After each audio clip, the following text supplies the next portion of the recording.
Hi everybody, my name is Barry Schwartz and this is the Search Buzz video recap. Today is Friday, April 3rd, and this is the search news we covered over at the Search Engine Roundtable at seroundtable.com. First up, wasn't a crazy news week, so I'm going to cover a lot of stuff. It wasn't nothing crazy significant this week because it was April Fool's this week, so let's go through this. Did Wikipedia take a hit in the organic Google search results? So if you take a look at search metrics, this is based on a webmaster rule thread saying, hey, I see that Wikipedia is no longer ranking as well for my main keywords. There are other sites that are ranking as well. And the guy basically said, used to be Wikipedia, big organization, government, and my page. Now it's big organization, government, then Wikipedia, then my page. So you see it flipped around a little bit. So I took a look at this and I looked at search metrics to see if there was a dive, and you can see the traffic was usually pretty good for Google sending search traffic to Wikipedia. But then it starts to slowly take this dive and dive and dive. Even here it seems pretty crazy. Goes up a bit, but it's still pretty leveled out. So there does seem to be some type of dive in terms of that. I think it's knowledge graph related because Google's pretty much scraping Wikipedia and putting those answers at the top of the results, then probably moving those results down below the page. But we'll see. I mean, it seems like a lot of people are saying Wikipedia is no longer king in the Google search results. John Mueller basically said that, let me quote him. There's a guy who's complaining that his website wasn't doing well in Google search results. So John Mueller basically said, we're seeing an extremely high response time for requests made to your site, sometimes over 2 seconds to fetch a URL. That's now Google pretty much trying to reach a web page, a URL, and not even for load time, but basically for it to actually resolve, the page to actually, hey, say we're here, takes 2 seconds or longer. And because of that, Google's like, hey, this site is probably dead and not alive. So make sure your site, your server is responding within 2 seconds of the person requesting the URL. It's a very important thing. This is big news in terms of the SEO industry, is that Moz built their own spam identification tool specifically around links and other things. Basically saying, these are good web pages to have links from, these are bad. And now there's lots of tools out there that do this. There's link research tools, there's Rank Above, there's different tools out there.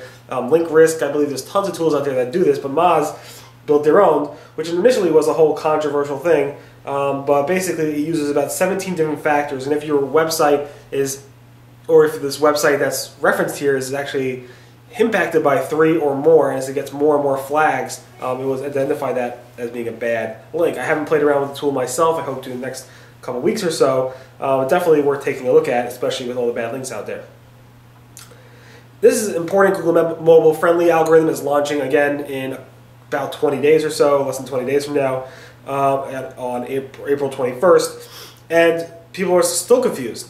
The mobile-friendly algorithm only impacts mobile devices, specifically smartphones, not tablets.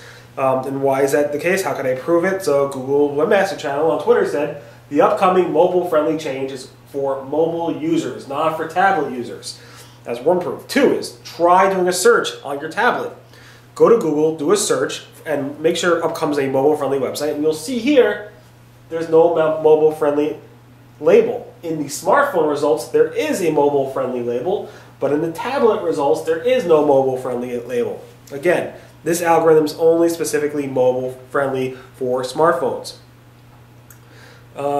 Google News. This is interesting. I always find Google News-related topics very, very interesting. Did you know, most of you guys know already that you need, if you don't submit a news sitemap, you definitely need to have unique identifiers of at least 3 digits long or longer in your URL structure, so Google News can identify this as being a unique story. That went out the window if you submit Google News sitemaps, but if you don't, did you know that even if you have 3 unique digits, they can't be 1999 or 2000 because the year. Google doesn't want you to put a year in there because that might not be unique in the URL. I found that pretty interesting. I didn't even know that. So I found that interesting. Google AdWords is now requiring, or soon requiring, phone verification for anybody who uses call extensions or location extensions with their AdWords ads. This is coming in effect June 2015, which is in a couple months. And you can see here is an ad that has a phone number. Technically, they would need to verify. It's a new policy starting soon. And there's 3 ways to do this. One is make sure your phone number is used in your extension, is present on your website in your ad, so it has to be on your website and it must appear on the website. Google will index that. If that's not the case, you can use one of these other 2 methods. Link your Google Webmaster Tools account to the AdWords account, or add a unique AdWords conversion tracking code snippet to the landing page featuring your ad. If any of that happens, you're good to go, but make sure if you're using those call extensions or local extensions that you have verified your phone number. Google AdWords has changed their exams and certification criteria. There's a lot of different changes in there, and Minnie from Google AdWords team said we made some changes to the AdWords exam and certifications and partners. Specifically, I noticed, or somebody else noticed, that the certification only lasts 12 months as opposed to 24 months. That's something new, and you can definitely check the old version versus the new version and see what major changes have been done. Google AdWords had a major quality score bug over the weekend. A lot of people started noticing their quality score drop 3-4 points. So from, let's say, 7 to 3, 7 to 4. Google said it was only a reporting glitch. They did fix it a couple days later. We reported this last week, and they fixed it over the weekend. I think it was fixed on Sunday or Saturday. And it shouldn't have affected earnings, so no credits have been issued. Google AdSense publishers received notifications that there may be a chance that social casino game ads might run in their display on their publishing websites. So you can actually opt out. It's a new sensitive category update where AdWords has been testing this since February. AdWords has been testing this since February. A new category of ads. So they're going to actually enable casino ads, but specifically for social gaming websites that have that don't bet real money. It's just pretend. And now, if you don't want those ads to show up on your website, there's a way to opt out. This is what the email read. And if you want to opt out of that, you definitely can. Yahoo and Microsoft announced that they're extending their partnership for only another 30 days. They might extend it longer. They're still negotiating. Who knows what Yahoo might do within the 30 days is over. They probably won't go with their own algorithm, but they might go to Google. They might go back to Bing. They might do something else. But they definitely did extend it for the next 30 days. That was announced this week. Google's John Mueller, let's go through the April Fool stuff. It was pretty funny. I'm only going to share the ones that are search or webmaster related. And I hope I didn't miss any. But basically, John Mueller, who's one of my favorite Google Webmaster Trends analysts, went in the forum threads and he actually answered a bunch of questions. Here are some of them, using images and animated GIFs. Let's let this load. Hopefully it will load soon. Or maybe not. Give that a few seconds. The images are taking some time to load.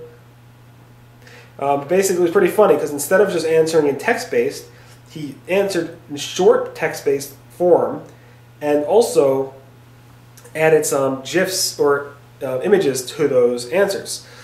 So let's scroll down. So you can see here, he said, content is kind of a big deal. Let me zoom in a little bit.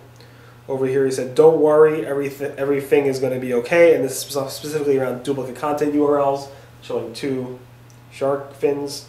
And then in this one, he said, be patient. This is a pretty funny image. And of course, around cloaking, he uses the animated GIF I made with Matt Cutts, going oy vey, I guess. So that was fun to see that. Google launched the backwards search engine. So if you did a search for something in the Google search engine that was backwards, at com.google, they bought their extension, it was a backwards interface with backwards results, which is pretty cool.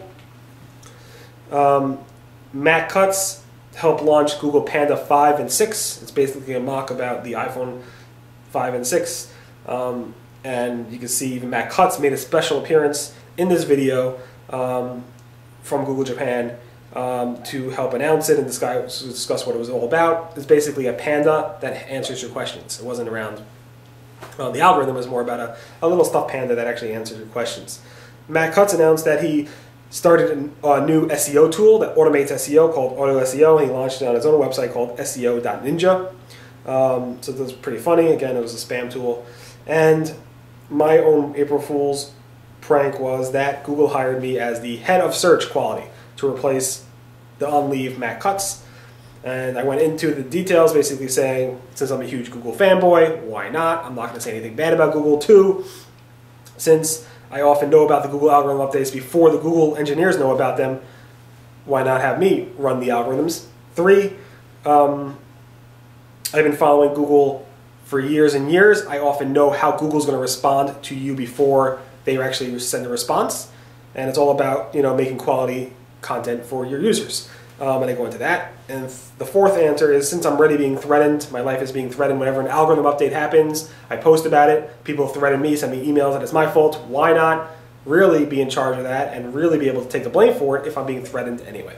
Anyway, that was April Fool's in the search community. And that pretty much covers the search news over at the Search Engine Roundtable. Everyone, thank you so much for listening to the Search Buzz video recap. My name again is Barry Schwartz, and this is the search news we covered over at the Search Engine Roundtable, seroundtable.com. Today again is April 3rd. Everyone have a great weekend. Happy Easter and happy Passover. Bye.